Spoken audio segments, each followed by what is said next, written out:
mara kwa mara. Sasa mimi nimefurahi kuona vile nyinyi mmejitayarisha kwa chama. Natoa shukrani sana kwa gavana wenu hapa, Mheshimiwa Utichilo. Utichilo ni kijana yangu huyo. Tumekuwa naye kwa bunge, akafanya kazi mzuri sana kule kwa bunge. Ndio nikamwambia yeye aweza kuja kusimama kama gavana hapa Vihiga. Tena amekuwa amebaki kama mwanachama wa ODM kamili. Tena nataka kushukuru sasa seneta wenu huyo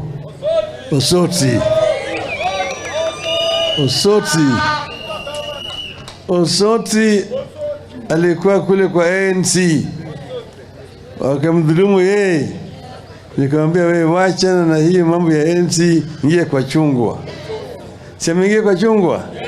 Tumefanya vizuri, si ndio? Sasa yeye yako hapa anafanya kama seneta na anafanya kazi nzuri.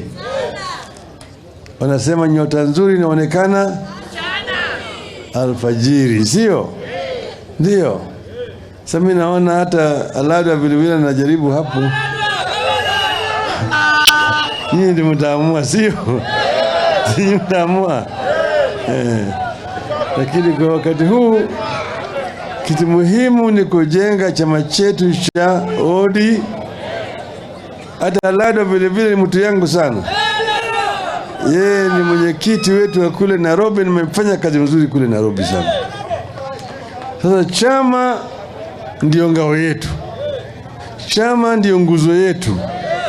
Kama chama yuko na nguvu, ndio sisi tuko na silaha, sivyo?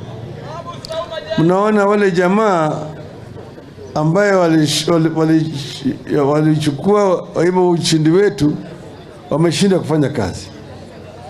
Sasa wanataka kurudisha nchi yetu katika ile utawala ya kiimla na kidhalimu. Msikie mzee wangu huyu, mzee Omido. Mzee Fred Omido ni chama ya zamani. Yeye walikuwa pamoja na Jaramogi wakati ile.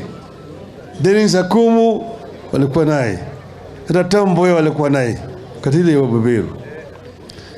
Yeye ni chama ya zamani, na mtu ambaye ako na ufahamu na uzoefu. Ameambia nyinyi vile mambo yalikuwa.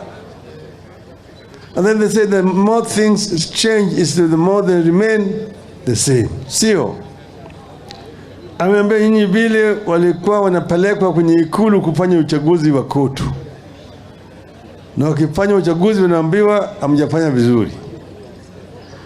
Hawa jambo tusipojihadhari na kujikinga, tunaweza kurudi katika utawala kama ile ambayo ya zamani.